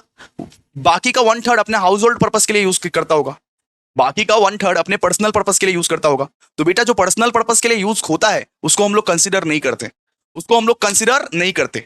यानी यहां पे बोला है कि 2/3 of the motor car expenses profession के मामले से हम लोग कंसीडर करेंगे, हम लोग सिर्फ 2/3 of the motor car expenses को कंसीडर करेंगे। क्लियर है? इसके बाद यहां पे सेकंड में दिया हुआ है medicine costing 20,000 where taken for the treatment of the cost. अपने यहां का मेडिसिन अपने बेटे को देके आया, अपने यहां का मेडिसिन अपने बेटे का ट्रीटमेंट में लगाया। तो ये क्या है? ये पर्सनल एक्सपेंडिचर है। ये क्या? Personal expenditure. खुद का बेटा के लिए अपने यहां का मेडिसिन लेके गया, तो ये तो पर्सनल एक्सपेंडिचर है। आप पर्सनल एक्सपेंसेस को लिख नहीं सकते। तो ये क्या है? Personal expenditure. हम लोग को बिजनेस एक्सपेंसेस को लिखना है, पर्सनल एक्सपेंसेस को नहीं लिखना है। तो इसके लिए नोट्स हम लोग डालेंगे, इसके लिए हम लोग नोट्स डालेंगे। इसके बाद थर्ड दिया हुआ है डिप्रीशिएशन हम लोग को चार्ज करना है मोटर कार पर, बुक्स पर और सर्जिकल इक्विपमेंट पर। डिप्रीशिएशन किस किस पे चार्ज करना है? मोटर कार पे, बुक्स पे और सर्जिकल इक्विपमेंट पे। ठीक है? बात खत्म। इसके बाद हम लोग को बोला हुआ एक cash payment of 50,000 made by a patient. एक पेशेंट ने कैश पेमेंट किया लेकिन उसको रिकॉर्ड नहीं किया बुक्स में। एक पेशेंट ने कैश पेमेंट किया बेटा लेकिन उसको रिकॉर्ड नहीं किया बुक्स में, उसको रिकॉर्ड नहीं किया बुक्स में। तो आइए एक बार फॉर्मेट बनाइए, अच्छा एक काम कीजिए, सबसे पहले ना वर्किंग नोट कर लेते हैं, सबसे पहले ना वर्किंग नोट कर लेते हैं कि कौन कौन सा चीज आएगा और कौन कौन सा चीज नहीं आएगा। आइए फटाफट से, आइए फटाफट से सबसे पहले वर्किंग नोट्स बना लेते हैं हम लोग कि कौन कौन सा चीज आएगा कौन कौन सा चीज नहीं आएगा, आसानी रहेगा आपको। आइए लिखिए वर्किंग नोट, इस तरीके से लिख दीजिए वर्किंग नोट, वर्किंग नोट्स। आपको जब सम्स कराएंगे ना बहुत अच्छे से क्लियर हो जाएगा। देखिए सबसे पहला वर्किंग नोट कीजिए कि we assume assessee, we assume assessee follows, we assume assessee follows a cash basis of accounting। अब जब भी वर्किंग नोट बनाओगे, जब भी वर्किंग नोट बनाओगे, अब तब ये पहले पहले लिख देना we assume assessee follow cash basis of accounting. मतलब असेसी जो है वो कैश बेसिस ऑफ अकाउंटिंग को फॉलो करता है, उधार में कोई भी ट्रांजेक्शन नहीं करता है, तो assessee follows cash basis of accounting. We assume assessee follow cash basis of accounting outstanding expenses, hence outstanding expenses, कोई भी आउटस्टैंडिंग एक्सपेंसेस या अक्रूड इनकम हम लोग कंसिडर नहीं करेंगे। हेंस आउटस्टैंडिंग एक्सपेंसेस और accrued income shall not be considered। मतलब यहां पे बोला है कि हम लोग ये अज्यूम कर रहे हैं कि असेसी जो है वो कैश बेसिस ऑफ अकाउंटिंग को फॉलो करता है, हम लोग आउटस्टैंडिंग एक्सपेंसेस या अक्रूड इनकम को कंसीडर नहीं करेंगे, हम लोग आउटस्टैंडिंग एक्सपेंसेस या अक्रूड इनकम को कंसीडर नहीं करेंगे। शैल नॉट बी कंसीडर्ड, बात खत्म। सेकंड लिखिए household expenses are personal expenditure. लिखिए नोट लिखिए household expenses are personal expenditure. सब बनाएंगे भाई, सम्स बनाने में बहुत मजा आएगा। इनकम लेंगे एक्सपेंसेस से लेस कर देंगे, कितना मजा आएगा देखना। वर्किंग नोट्स है, वर्किंग नोट्स कर लो एक बार। हाउस होल्ड एक्सपेंसेस आर ये personal expenditure, house hold expenditure जो है वो पर्सनल एक्सपेंडिचर है। Hence not be deductible,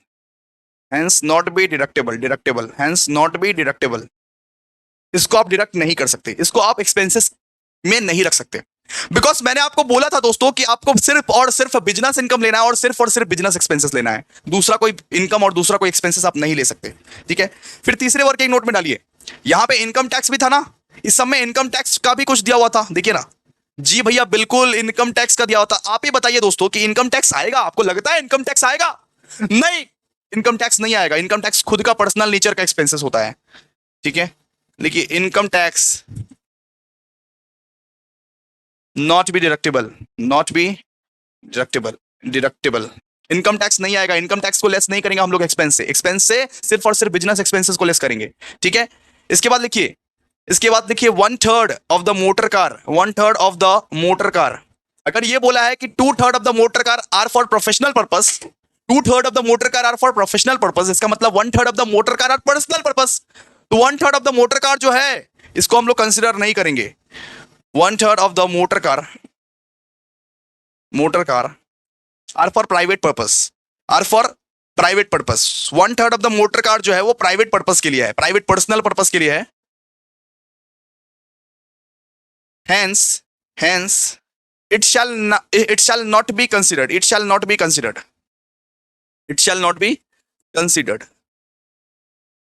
clear है? ओके, 5 आइए, 5 आइए, 5 देखिए 5 क्या लिखा हुआ है। ओके, अच्छा 5 का देखिए यहां पे क्या लिखा हुआ है, गिफ्ट रिसीव्ड फ्रॉम पेशेंट। आप अपने पेशेंट से गिफ्ट रिसीव करते हैं तो क्या टैक्सेबल होगा या नहीं होगा, बताइए तो।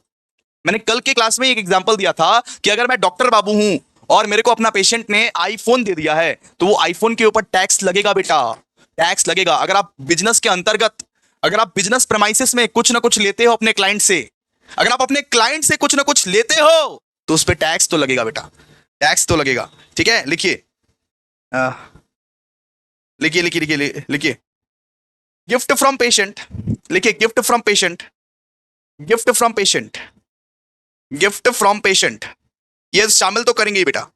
Gift from patient is incidental to his profession, is incidental to profession. Hence it is taxable. Hence it is taxable. Hence it is taxable. Clear है? अब देखिए, अब 6 में क्या करेंगे? 6 में ना हम लोग ना वर्किंग नोट नंबर 6 में हम लोग डेप्रीशिएशन को कैलकुलेट करेंगे। हम लोग को डेप्रीशिएशन कैलकुलेट करने बोला, बुक्स का, कार का, सर्जिकल इक्विपमेंट का। तो हम लोग क्या करेंगे बेटा? 6 में ना डेप्रीशिएशन कैलकुलेट करेंगे। तो आइए लिखिए एक बार 6, लिखिए इधर कैलकुलेशन ऑफ डेप्रीशिएशन, लिखिए कैलकुलेशन ऑफ डेप्रीशिएशन। और डेप्रीशिएशन को कैलकुलेट करने के लिए आप लोग को बहुत ध्यान से समझना पड़ेगा। ट्रिकी है भाई, डेप्रीशिएशन को कैलकुलेट करने के लिए बहुत ध्यान से समझना पड़ेगा। देखो जरा ध्यान से, इस तरीके से एक चार्ट बनाओ। ये मास्टर सम है, एक बार ये सम कर लोगे ना, बस आप कोई भी इनडायरेक्ट मेथड, कोई भी डायरेक्ट मेथड को आराम से सॉल्व कर पाओगे, चुटकियों में सॉल्व कर पाओगे। यहां पे लिखो पर्टिकुलर्स, यहां पे आप लिखो पर्टिकुलर्स, ठीक है। यहां पे आप लिखो बुक्स, सबसे पहले लिखो बुक्स, उसके बाद लिखो कार, उसके बाद आप लिखो surgical equipment, surgical equipment, books, car, surgical equipment, इस तरीके से आप लिखो। पहले सबसे पहले आपको लिखना पड़ेगा रेट ऑफ डेप्रीशिएशन। ये बताओ रेट ऑफ डेप्रीशिएशन क्या है? रेट ऑफ डेप्रीशिएशन, ये बताओ बुक्स का रेट कितना है? बुक्स का रेट कितना दिया हुआ है? बुक्स को कितने रेट में डेप्रीशिएशन करने बोला है सर? 40%, 40%। कार का कितना होता है? 15%। सर्जिकल इक्विपमेंट का कितना दिया हुआ है बताओ? 15%। बुक्स का दिया हुआ है 15, अच्छा बुक्स का दिया हुआ है 40%, कार का दिया हुआ है 15% और सर्जिकल इक्विपमेंट का दिया हुआ है 15%। अच्छा सर, लेकिन ये तो नहीं बोला है कि बुक्स, कार या सर्जिकल इक्विपमेंट हम लोग 180 दिन यूज किए हैं कि नहीं किए हैं। क्योंकि आपने पढ़ाया था कि डेप्रीशिएशन कैलकुलेट करते समय अगर अगर अगर 180 दिन यूज नहीं करते हो आप, 180 दिन आप अगर यूज नहीं करते हो, लेस देन 180 डेज रहता है, ठीक है, अगर लेस देन 180 डेज रहता है तब उस पे हाफ रेट का डेप्रीशिएशन वो चार्ज होता है। आप ये बोले थे। तो ये बताओ कि क्वेश्चन में तो नहीं बोला हुआ है कि बुक्स या कार या सर्जिकल इक्विपमेंट में हाफ रेट का लगने वाला है डेप्रीशिएशन या फुल रेट का लगने वाला है। 180 दिन यूज किए हैं या नहीं किए हैं। तो बेटा हम लोग ये एज्यूम कर लेते हैं कि बुक्स और सर्जिकल इक्विपमेंट को आप 180 दिन से कम यूज किए हो, ठीक है, एजम्पशन के बेस पर है, ठीक है। हम लोग ये एज्यूम करते हैं, दिया तो नहीं हुआ है लेकिन हम लोग ये एज्यूम कर लेते हैं कि बुक्स और सर्जिकल इक्विपमेंट जो है वो 180 दिन से आप कम यूज किए हो, यानी हाफ रेट ऑफ डेप्रीशिएशन आप चार्ज करोगे इसमें, ठीक है। और रहा बात मोटर कार का, तो मोटर कार भैया 2 साल पहले ही खरीदा गया था। मोटर कार 2 साल पहले ही आप खरीदे थे, इंस्टॉलमेंट भर रहे हो इसका, तो ऑफकोर्स 180 दिन से ज्यादा यूज हो चुका है मोटर कार का। लेकिन बुक्स और सर्जिकल इक्विपमेंट का हम लोग ये एज्यूम कर ले रहे हैं कि आप 180 दिन से कम यूज किए हो, यानी हाफ रेट ऑफ डेप्रीशिएशन आप चार्ज करोगे, ठीक है। देखिए assume that books and surgical equipment, books and surgical equipment, books and surgical equipment are used for less than 180 days। हम लोग ये एज्यूम किए हैं कि बुक्स और सर्जिकल इक्विपमेंट को आप 180 दिन से कम यूज किए हो, hence half rate of depreciation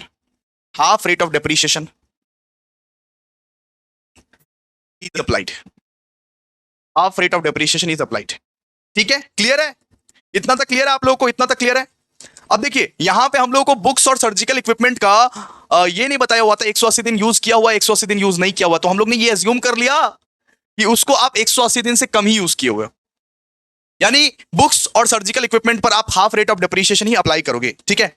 अच्छा अब कार के लिए बेटा, कार के लिए आपको ओपनिंग WDV कैलकुलेट करना पड़ेगा, बिकॉज कार खरीदे हुए आपको 2 साल हो गए हैं, कार खरीदे हुए आपको 2 साल हो गए हैं बेटा। आप देख सकते हो ये कार का आप 3rd इंस्टॉलमेंट भर रहे हो, कार का आप 3rd इंस्टॉलमेंट भर रहे हो, यानी 2 साल हो गए हैं कार खरीदे हुए, कार खरीदे हुए आपको 2 साल हो गए हैं, कार का आप 3rd इंस्टॉलमेंट भर रहे हो, आप तीसरा साल है ये। तो बेटा आप लोग को WDV पता है क्या? कार का WDV पता है, रिटन डाउन वैल्यू पता है, रिटन डाउन वैल्यू पे ही तो आप डेप्रीशिएशन निकालोगे, रिटन डाउन वैल्यू ही नहीं पता रहेगा तो डेप्रीशिएशन कैसे निकालोगे? नहीं पता है सर, आइए निकालिए पहले, अब WDV निकालिए, आपको कार का आप WDV निकालना पड़ेगा। चलिए आइए फटाफट से लिखिए WDV for depreciation, WDV for depreciation of car, ये हम लोग निकालेंगे अभी। WDV for depreciation of car हम लोग निकालेंगे अभी। चलिए सबसे पहले बताइए कि कार परचेज कब किया गया था। लिखिए car purchase during previous year, car purchase during previous year. लेकिन सर कार का परचेज क्या हुआ, अमाउंट नहीं दिया हुआ है हम लोग को, हम लोग कार परचेज तो किए थे, लेकिन हम लोग को तो इंस्टॉलमेंट का अमाउंट दिया हुआ है, कार कितना टोटल परचेज किए हुए थे वो तो नहीं दिया हुआ है। यहां पे देखिए ना 60,000, और 60,000 को आपको 5 इंस्टॉलमेंट में देना है। 60,000 आप हर साल देते हो और आपको 5 इंस्टॉलमेंट भरना है, 5 इंस्टॉलमेंट आपको 5 इंस्टॉलमेंट भरना है। 60,000 आप हर साल देते हो तो टोटल वैल्यू कितना हुआ आपका? टोटल वैल्यू कितना हुआ बताइए ना। देखिए ना 60,000 जो है आप उसको हर साल देते हो और 5 इंस्टॉलमेंट आपको भरना है, तो टोटल वैल्यू कितना हुआ आपका बताइए? 3 लाख हुआ सर, 3 लाख। खूबसूरत खूबसूरत भाई, खूबसूरत। अगर तुम 60,000 करके हर साल देते हो तो आपका टोटल वैल्यू ऑफ कार कितना हो गया? 3 लाख हो गया, 3 लाख हो गया। अब देखो, अब हम लोग को कुल मिला के यहाँ पे 3 साल का डेप्रिसिएशन निकालना है। कितने साल का? 3 साल का डेप्रिसिएशन निकालना है, बिकॉज आप 3rd इंस्टॉलमेंट भर रहे हो ना, और सबसे आखिरी वाला साल का तो हम लोग वहीं से निकाल लेंगे। यानी यहां पे हम लोग को 2 साल का डेप्रिसिएशन निकालना है। तो सबसे पहले लेस कीजिए डेप्रिसिएशन, लेस कीजिए डेप्रिसिएशन, लेस कीजिए डेप्रिसिएशन एज ऑन 21-22। हम लोग 2021-2022 का डेप्रिसिएशन निकाल रहे हैं। सबसे पहले हम लोग 2021-2022 का डेप्रिसिएशन निकालेंगे, ठीक है? 2021-2022 का सबसे पहले हम लोग डेप्रिसिएशन निकालेंगे। हम लोग ये अज्यूम करते हैं कि जब ये मोटर कार खरीदा गया था तब 180 दिन नहीं हुए थे। इस साल 2021-2022 में ये मोटर कार खरीदा गया था तो 180 दिन नहीं हुए थे, यानी less than, assume that it is used less than, ये मास्टर समय बेटा, it is used less than 180 days. हम लोग ये अज्यूम कर लिए कि जिस साल ये कार खरीदा गया था, जिस साल ये मोटर कार खरीदा गया था, 180 दिन भी नहीं हुए थे, ठीक है? तो इसका डेप्रिसिएशन निकालिए ना इसी बात पे, कितना निकलेगा सर? एक तो भैया 3 लाख, भैया 3 लाख का अमाउंट है, 15% का रेट है। कितना परसेंट का रेट है? 15% का रेट है, और हाफ रेट पे डेप्रिसिएशन निकलेगा। अगर 180 दिन नहीं हुए, लेस देन 180 डेज है। अगर आप बोल रहे हो जिस साल खरीदे थे उस साल एज्यूम कर लेते हैं कि 180 दिन आपने यूज नहीं किया था, तो हाफ रेट पे डेप्रिसिएशन निकालते हैं, कितना निकलेगा बताइए? कर तो calculate. 3 lakh 15% into 1/2, 3 lakh 15% into 1/2, 3 lakh 15% into 1/2, जल्दी करो, जल्दी करो भाई, चलो। कितना? 22,500। खूबसूरत आंसर, 22,500, ठीक है?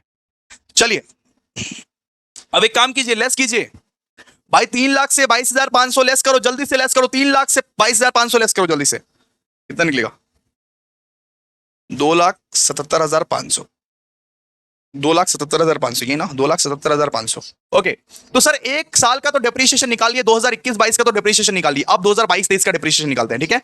अब ये बताइए 2022-23 में हाफ रेट पे डेप्रिसिएशन लगेगा ना फुल रेट पे? ऑफ कोर्स भैया फुल रेट पे डेप्रिसिएशन लगेगा, बिकॉज जिस साल खरीदे थे उस साल हम लोग ये एज्यूम किए थे कि 180 दिन से कम यूज किया गया है, लेकिन अगले साल तो भैया पूरा का पूरा ही यूज हो गया, 180 दिन से ज्यादा यूज हो गया, तो यानी कि फुल रेट पे डेप्रिसिएशन लगेगा, ठीक है?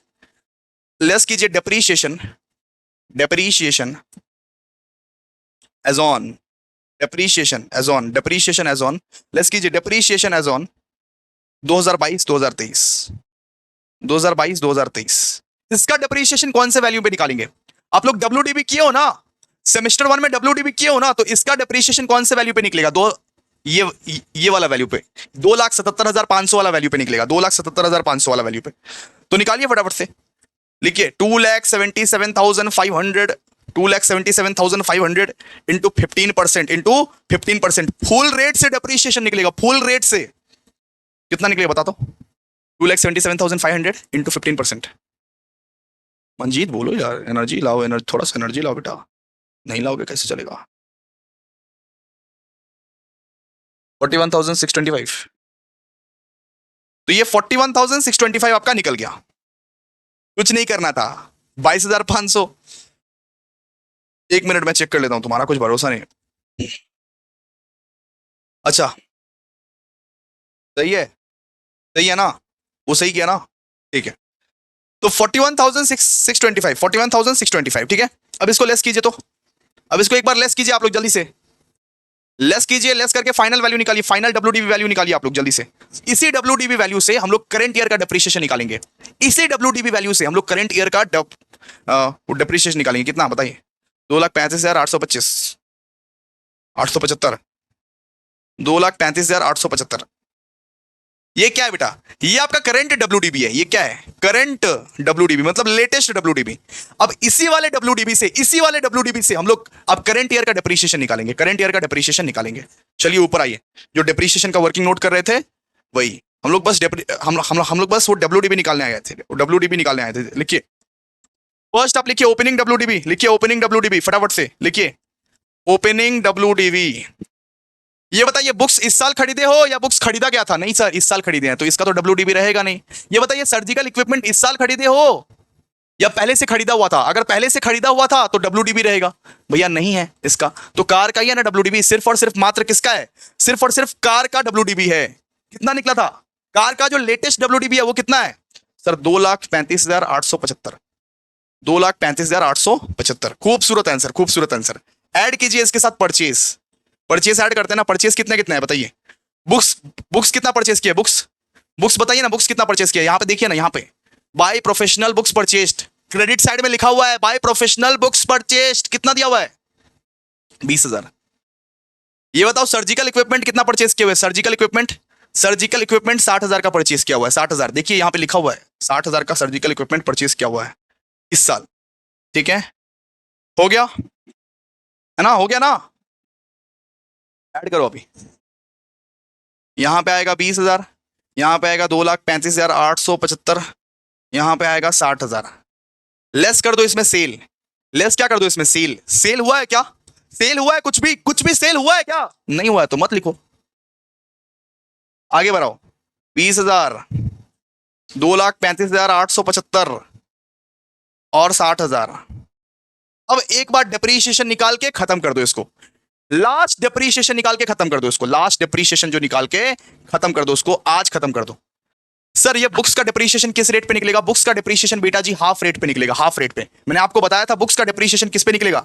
हाफ रेट पे निकलेगा। तो हाफ रेट पे कैसे निकलता है? सबसे पहले देखिए बुक्स का कैलकुलेट करते हैं। बुक्स का एज्यूम किए थे ना कि बुक्स और सर्जिकल इक्विपमेंट का डेप्रीशिएशन हाफ रेट पे निकलेगा। तो बुक्स का बताइए वैल्यू कितना है? 20,000 है। तो 20,000 इंटू 40% रेट है, ठीक है, इंटू हाफ रेट पे डेप्रीशिएशन निकलेगा। निकालिए तो कितना निकाल, कितना निकाल, जल्दी निकाल। 20,000 का 40% कितना? 8,000। 8,000 का हाफ कितना? 4,000। अरे बाबा 4,000। ठीक है, अब बात करते हैं सर्जिकल इक्विपमेंट का। सर्जिकल इक्विपमेंट का लिखिए, surgical equipment, surgical equipment. Surgical equipment का कैसे निकाले सर? लिखिए 60,000, रेट कितना था डेप्रीशिएशन का? रेट कितना था? 15%, इनटू हाफ रेट से निकालने के वादे किए थे हम लोग ने। हम लोग बुक्स और सर्जिकल इक्विपमेंट को हाफ रेट से निकालने का अज्यूम किया था। ये अज्यूम किया था कि 180 दिन से कम यूज हुए हैं, इसलिए हाफ रेट से निकालेंगे। कितना निकला? 4,500, 4,500। और सर इसका कैसे निकाले सर? कार का कैसे निकाले? मोटर कार का कैसे निकाले? मोटर कार का निकालने के लिए क्या है भाई? 2,35,875 है, उसको 15% कर दो। ये भी लिखना पड़ेगा क्या? लिख देते हैं। मोटर कार का कैसे निकाले सर? मोटर कार का निकालो, सीधा सा बात है। मोटर कार को तो भाई फुल रेट से निकलोगे, फुल रेट से निकलोगे।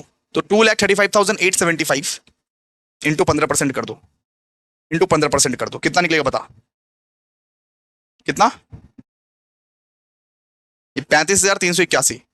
सो 35,381। क्लियर है? ये क्या है? ये आपका डेप्रीशिएशन है। ये आपका जो है डेप्रीशिएशन निकला है, इसको बोलते हैं डेप्रीशिएशन। ये आपका डेप्रीशिएशन निकला है, ठीक है, निकल गया ना डेप्रीशिएशन। अब हम लोग एक्चुअल सम्स करने चलेंगे। अब हम लोग क्या करेंगे? अब हम लोग सर एक्चुअल सम्स, अब सारा का सारा वर्किंग नोट हमारा खत्म हो गया। अब जस्ट इनकम को बिठाना है, लेस एक्सपेंसेस करना है, बस खत्म। इनकम बिठाना है, एक्सपेंसेस लेस करना है, बस खत्म। चलिए आइए फटाफट से देखिए कंप्यूटेशन, लिखिए computation, computation, computation of PGBP. यानी पीजीबीपी का मतलब क्या? Profit and gains of business and profession of doctor Baidya, doctor Baidya for the assessment year, for the assessment year 2024-2025। इस तरीके से लिखिए।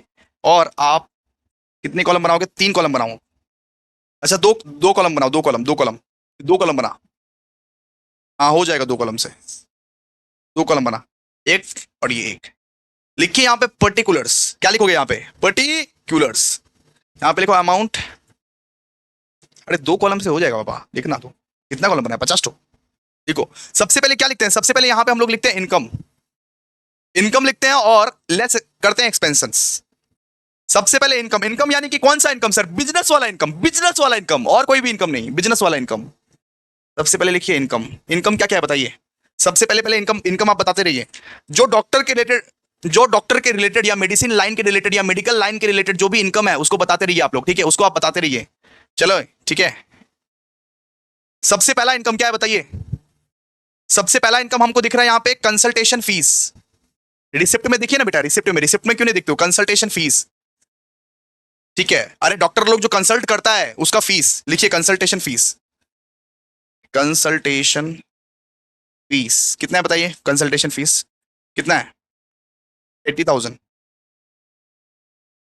ओके आगे, विजिटिंग फीस, विजिटिंग जो करते हो आप, विजिटिंग जो करते हो चैम्बर वेम्बर में, उसका भी फीस लगता है ना आप लोगों को। ये क्या है, ये उन लोगों के लिए इनकम है।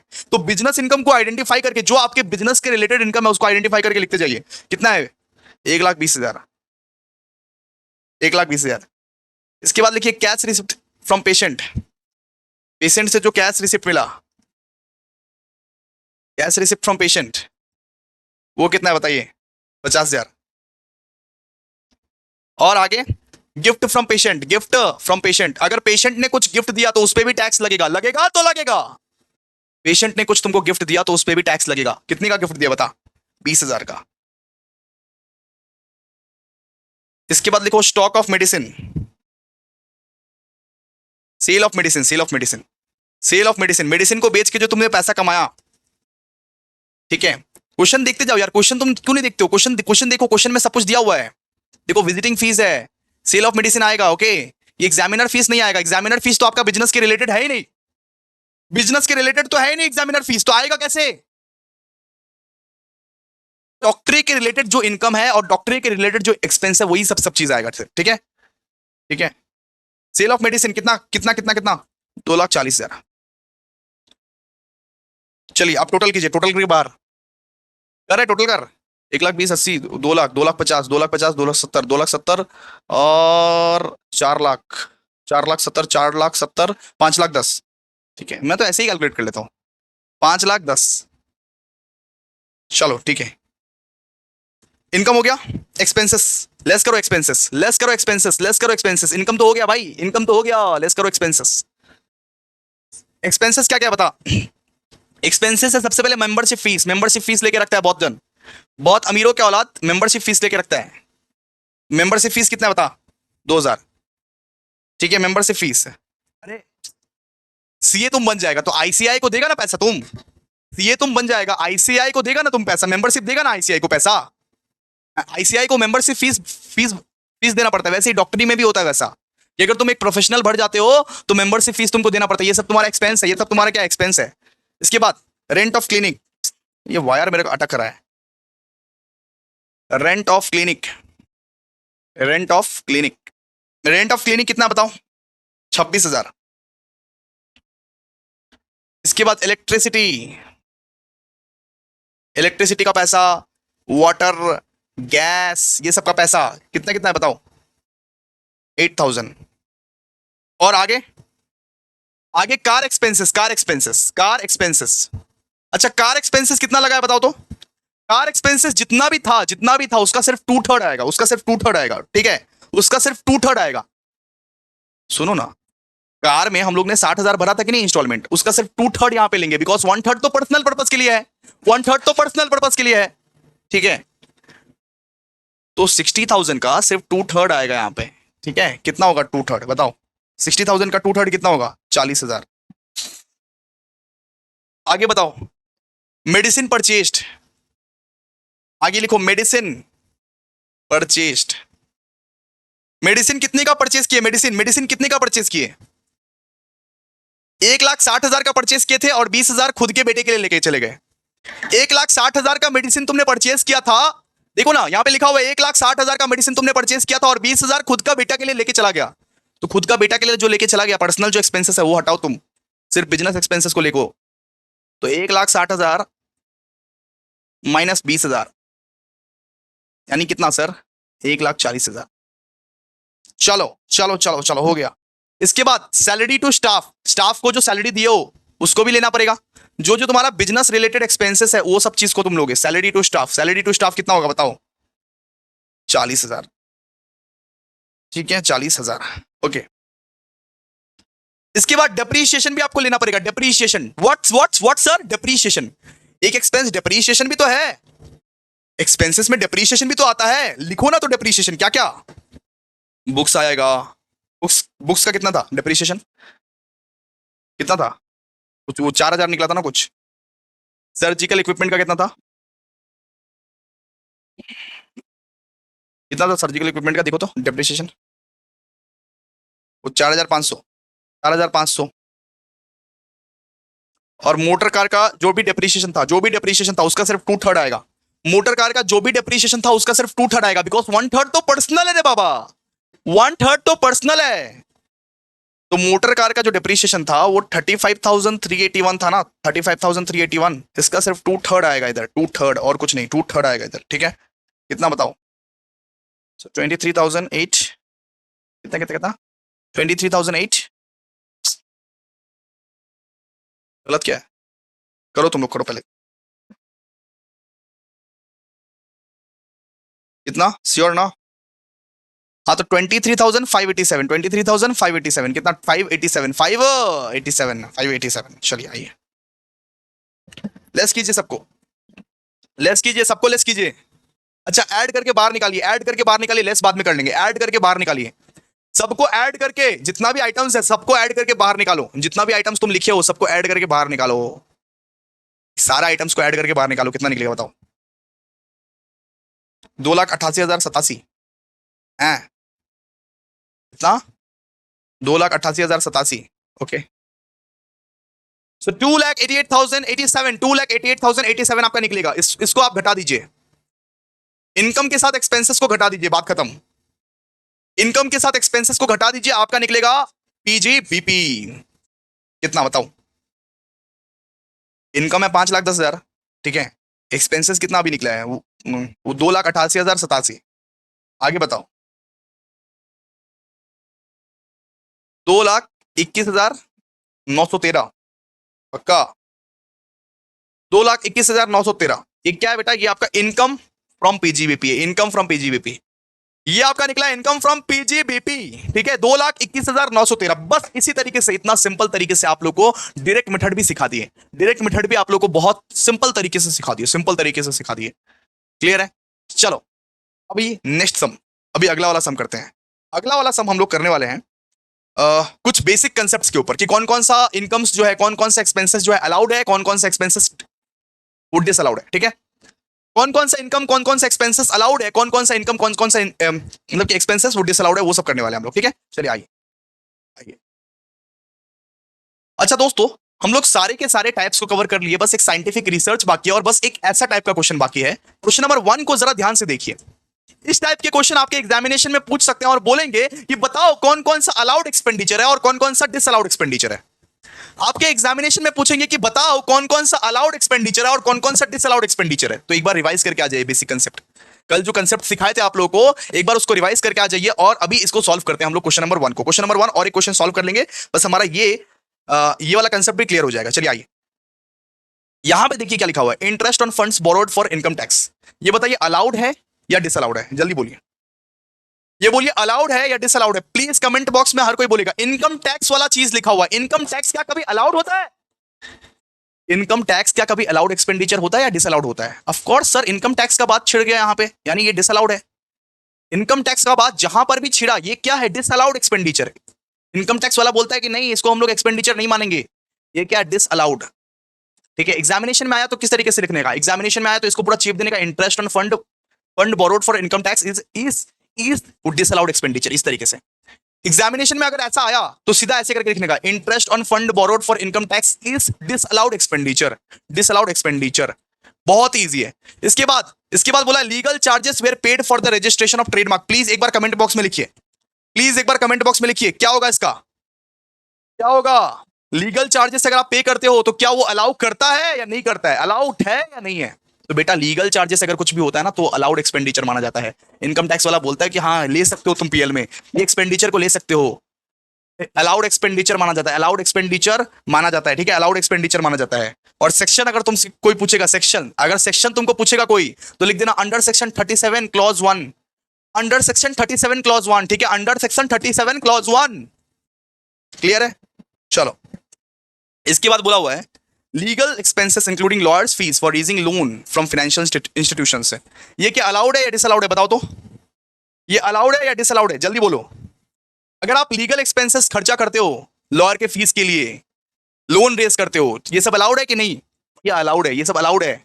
Allowed expenditure under section 37 clause 1, same to same, allowed expenditure under section 37 clause 1, ठीक है। इसके बाद यहां पे बोला गया है कि lump sum paid to an employee in lieu of regular pension. मतलब अगर मान लीजिए अगर एक एम्प्लॉय को आप लम सम अमाउंट पे कर दिए, लम सम अमाउंट पे कर दिए, तो क्या ये अलाउड है या डिसअलाउड है? ये अलाउड एक्सपेंडिचर है या डिसअलाउड एक्सपेंडिचर है, बताइए। सर ये अलाउड एक्सपेंडिचर है।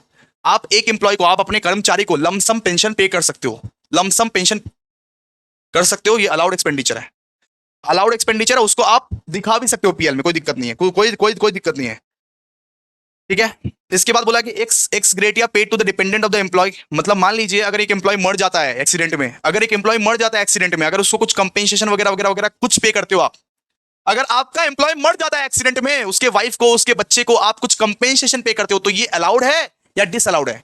इसको आप पीएल में लिख सकते हो इनकम टैक्स वाले के हिसाब से या नहीं लिख सकते? अलाउड है भाई, अलाउड है, ये अलाउड है।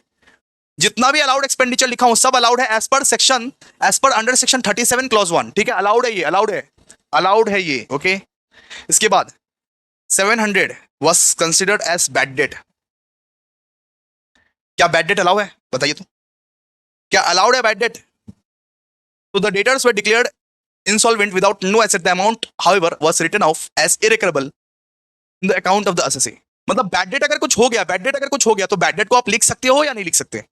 नहीं, इनकम टैक्स वाले के हिसाब से डिसअलाउड है ये, इनकम टैक्स वाले के हिसाब से ये डिसअलाउड है, disallowed expenditure, disallowed expenditure, disallowed expenditure. Very very very good भाई, वेरी गुड, ये डिसअलाउड है इनकम टैक्स वाले के हिसाब से, ओके। इसके बाद बोला एक compensation of 10,000 paid to a party for non delivery of good as per the terms of contract. अगर कुछ कंपेंसेशन पे किए हो, अगर कुछ कंपेंसेशन पेड किए हो, वापस से बोल रहे हैं, अगर मान लो कि कॉन्ट्रैक्ट टूट गया, कॉन्ट्रैक्ट ब्रीच किया, उसके लिए अगर कुछ कंपेंसेशन पे हुआ है, कंपेंसेशन, तो वो क्या अलाउड है या वो अलाउड नहीं है? वो अलाउड है या वो अलाउड नहीं है? अलाउड है, ठीक है, अलाउड है, ये सब अलाउड है, ये सब अलाउड है, अलाउड एक्सपेंडिचर, अलाउड एक्सपेंडिचर। तो इस तरीके के 5 मार्क्स के आ सकते हैं कि कौन कौन सा अलाउड एक्सपेंडिचर है, कौन कौन सा डिसअलाउड एक्सपेंडिचर है। जो डिसअलाउड एक्सपेंडिचर आपने पढ़ लिया, उसको छोड़ के कुछ भी आया तो अलाउड लिख देने का। जो डिसअलाउड एक्सपेंडिचर आपको पढ़ा दिया, उसको छोड़ के कुछ भी आ गया तो सीधा लिख देने का अलाउड, ठीक है, क्लियर है?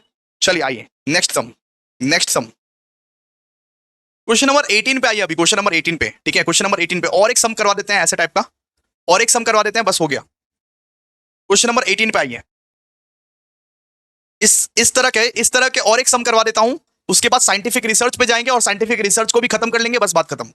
चलिए आइए क्वेश्चन नंबर 18 में देखिए जरा ध्यान से।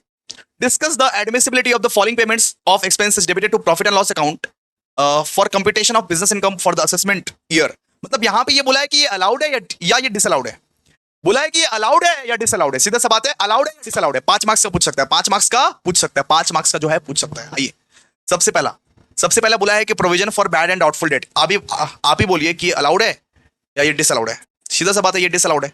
अगर कुछ प्रोविजन फॉर बैड डेट रहता है या कुछ अगर डाउटफुल डेट रहता है तो उसको हम लोग डिसअलाउड बोलते हैं, ये अलाउड नहीं है। ये क्या है? ये डिसअलाउड एक्सपेंडिचर है। इसके बाद लिखा हुआ है बैड डेट।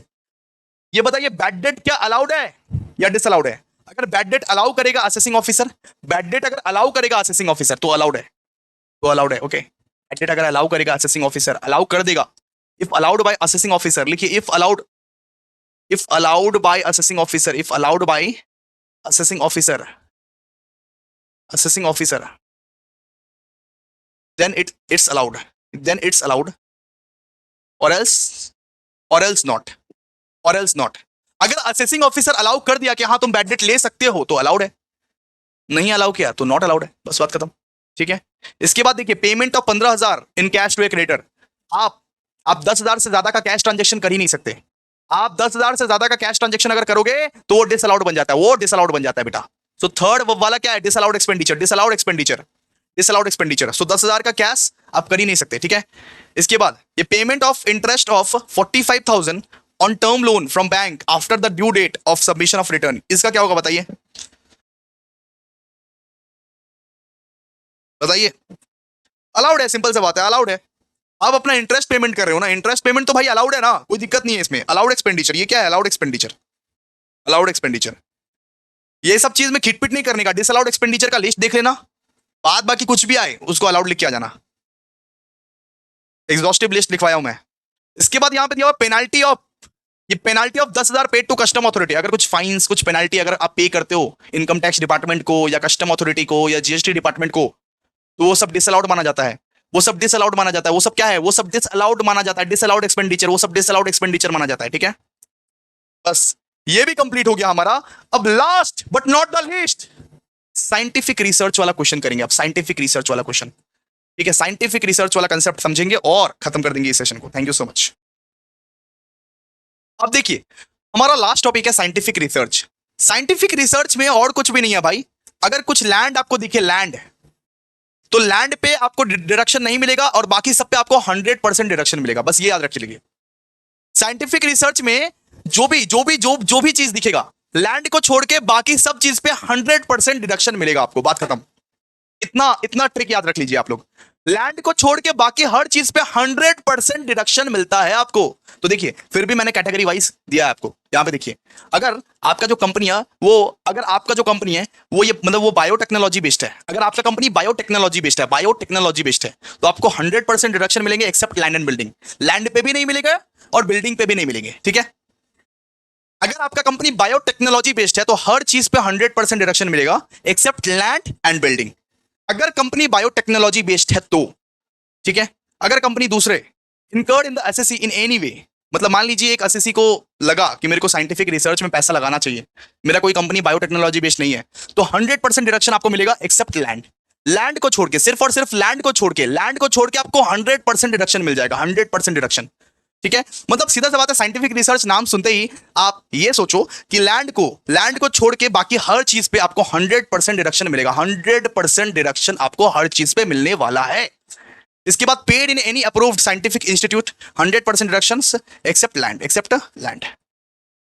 लैंड को छोड़ के आपको हर चीज पे 100% डिडक्शन आपको मिलने वाला है। इसी बेसिस पे सम्स पूछेगा, इसी बेसिस पे आप लोगों को करना है, ठीक है। आइए सम्स करते हैं और क्या। क्वेश्चन नंबर आप वो 13 निकाल लीजिए, 13 क्वेश्चन नंबर 13 निकाल लीजिए फटाफट से। क्वेश्चन नंबर 13 को करते हैं। आइए देखिए जरा क्या लिखा हुआ है यहाँ पे लिखा हुआ है, mister north India A manufacturing firm submitted the following list of expenditure incurred in the connection with the research during the previous year 2023-2024। हम लोग को डिडक्शन अंडर सेक्शन 25 हम लोग को निकालने बोला है, हम लोग को डिडक्शन अंडर सेक्शन 35 हम लोग को निकालने बोला है। चलिए आइए फटाफट से लिखिए सोल्यूशन, लिखिए आप लोग यहाँ पे सोल्यूशन। एक मिनट दोस्तों, लिखिए सोल्यूशन, लिखिए कंप्यूटेशन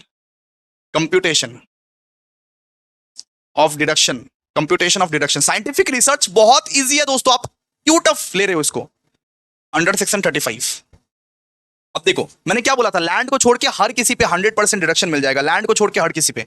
सबसे पहले देखिए, सबसे पहले क्या लिखा हुआ है यहाँ पे, सबसे पहले हम लोग को दिया हुआ है कॉस्ट ऑफ लैंड। तो लैंड पे मिलेगा क्या डिडक्शन, नहीं मिलेगा, तो सीधा सा बात है लैंड का अमाउंट ही नहीं लेना है, लैंड का अमाउंट ही हम लोग को नहीं लेना है, ठीक है। लिखिए यहाँ पे कॉस्ट ऑफ लैंड, तो लैंड का अमाउंट हम लोग को लेना ही नहीं है, बात खत्म। इसके बाद देखिए, इसके बाद हर एक चीज पे 100% डिडक्शन आप लोग को मिल जाएगा। तो हर किसी का अमाउंट ले लीजिए, जैसे कि परचेस ऑफ मशीनरी, लीजिए परचेस ऑफ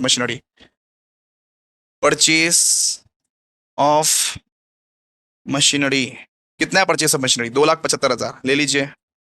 इसके बाद क्या है बताइए, सैलरी टू रिसर्च पर्सनल, ये भी ले लीजिए, salary to research personal 100% deduction मिल रहा है ना भाई, ले लोगे 100% डिडक्शन, बात खत्म। सैलरी टू रिसर्च पर्सनल, ये कितना है सैलरी टू रिसर्च पर्सनल, 1,00,000। और बताइए इसके बाद दिया हुआ purchase of material for research purpose, इसका भी 100% डिडक्शन आपको मिलेगा। लीजिए purchase of material for research purpose, इसका कितना बताइए, इसका 1,50,000, इसका 1,50,000।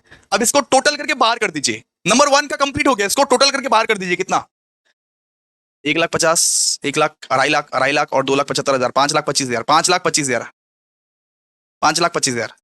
अच्छा अब बी पॉइंट में देखिए, अब बी पॉइंट में देखिए क्या लिखा हुआ है, for contribution to approved research project payment to national laboratory for approved scientific research. तो अगर आप अप्रूव्ड साइंटिफिक रिसर्च में पेमेंट करते हो तो आप लोग को 100% डिडक्शन मिलता है। अगर आप अप्रूव्ड साइंटिफिक रिसर्च में कुछ कंट्रीब्यूशन करते हो तो आपको 100% डिडक्शन मिलता है। लिखिए ना यहाँ पे, लिखिए यहाँ पे पेमेंट टू, इसमें भी आपको 100% डिडक्शन मिलेगा। देखिए payment, payment to national, payment to national laboratory, laboratory for approved scientific research, scientific research कितना है बताइए सर? इसका है 50,000, जोड़ दीजिए, बस हो गया, बात खत्म। यही है डिडक्शन अंडर सेक्शन 35, यही है और कुछ नहीं। तो 5,75,000 यही है आपका क्या है, deduction under section 35 scientific research. Clear है? हो गया ना भाई? चलो डन। आगे, आगे हम लोग कौन सा सम करने वाले हैं? आगे हम लोग क्वेश्चन नंबर 17 करने वाले हैं। Okay, question number 17, question number 17 निकालिए फटाफट से। मैथ का क्वेश्चन नंबर 17 निकाल लीजिए, क्वेश्चन नंबर 17 करने वाले हैं और इसके बाद टाटा बाय बाय कर लेंगे। साइंटिफिक रिसर्च में हमारा जो है कंप्लीट हो गया बेटा। आ जाइए यहां पे, देखिए यहां पे क्या बोला है, from the following information compute the admissible deduction under section 35 in the hands of mister B if he has opted for old tax regime. तो यहां पे हम लोग को सारा का सारा इन्फॉर्मेशन दिया हुआ है। हम लोग को क्या करना है, सिर्फ लैंड को खोजना है, लैंड को नहीं लेना है, बाकी सबको ले लेना है, बात खत्म। लैंड को मत लेना, बाकी सबको ले लेना, बात खत्म, यहीं पे बात खत्म है। ठीक है, ले लो। साइंटिफिक रिसर्च का क्वेश्चन यही है बेटा और कुछ नहीं। चलो आ जाओ, लिखो सॉल्यूशन, लिखो कंप्यूटेशन, कंप्यूटेशन अंडर सेक्शन 35 लिखो, इस तरीके से लिखो। यानी साइंटिफिक रिसर्च अंडर सेक्शन 35 आप लिख देते हो ना, under section 35 for scientific research आप अगर लिख देते हो ना, तो यानी कि साइंटिफिक रिसर्च का ही कर रहे हो आप, बात खत्म।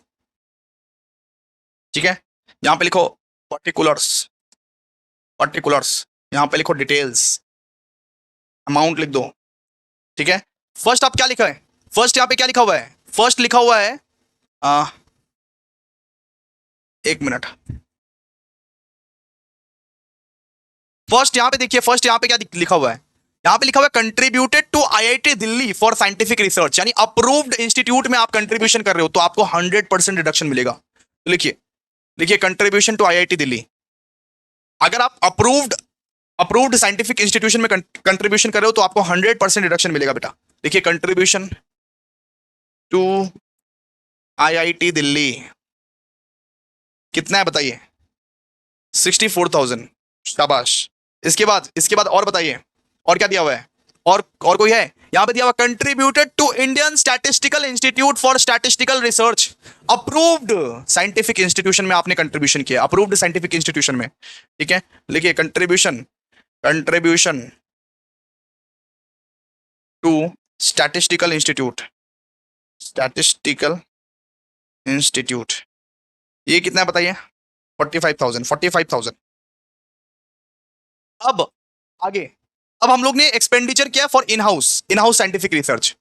ये जो भी है इन हाउस साइंटिफिक रिसर्च है, मतलब अपने में जो साइंटिफिक रिसर्च हम लोग किए हैं, अपने ऑर्गेनाइजेशन के अंदर जो साइंटिफिक रिसर्च किए हैं उसके लिए हम लोग कुछ एक्सपेंडिचर किए हैं। चलिए आइए लिखिए एक्सपेंडिचर, लिखिए इसके बाद लिखिए एक्सपेंडिचर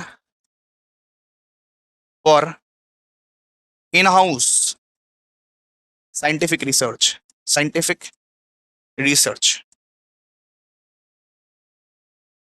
ठीक है, अब बताइए, अब बताइए क्या क्या है। सबसे पहले क्या है, सबसे पहले मशीन है, मशीन है ना, परचेस ऑफ मशीन। सबसे पहले लिखिए परचेस ऑफ मशीन।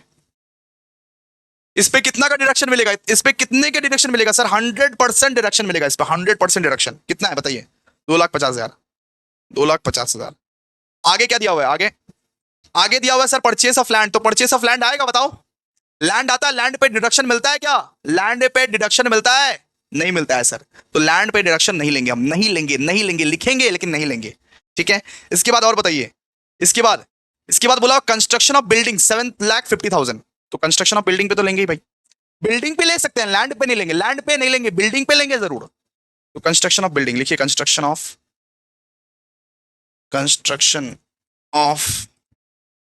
बिल्डिंग कितना है बताइए, कंस्ट्रक्शन ऑफ बिल्डिंग 7,50,000। जोड़ दीजिए इसको, जोड़ दीजिए, जोड़िए इसको, कितना? ये 10 लाख निकलेगा, 10 लाख और 11 लाख, 11 लाख और 5 4 9, 11,09,000, 11,09,000, 11,09,000। क्या क्लियर है ना भाई? चलो, ये क्या है आपका? ये है डिडक्शन, डिडक्शन अंडर सेक्शन 35, जो कि साइंटिफिक रिसर्च के बारे में बताता है। बस दोस्तों, so thank you so much guys, thank you so much, thank you so much. आज का सेशन हमारा हो चुका है ओवर। आप लोगों को बहुत बहुत बहुत बहुत ज्यादा थैंक यू। और एक कमेंट जरूर कर देना अगर आपको अभिषेक भैया ने पीजीबीपी समझा दिया है, अगर सारे के सारे वैरायटीज में शिद्दत से कंप्लीट किया होगा, तो प्लीज एक बार कमेंट जरूर करोगे तुम। आज भाई कमेंट करना पड़ेगा, एक बार आप कमेंट कर दो, लाइक कर दो, शेयर कर दो। Thank you so much guys, बहुत मेहनत लगी है, थैंक यू सो मच।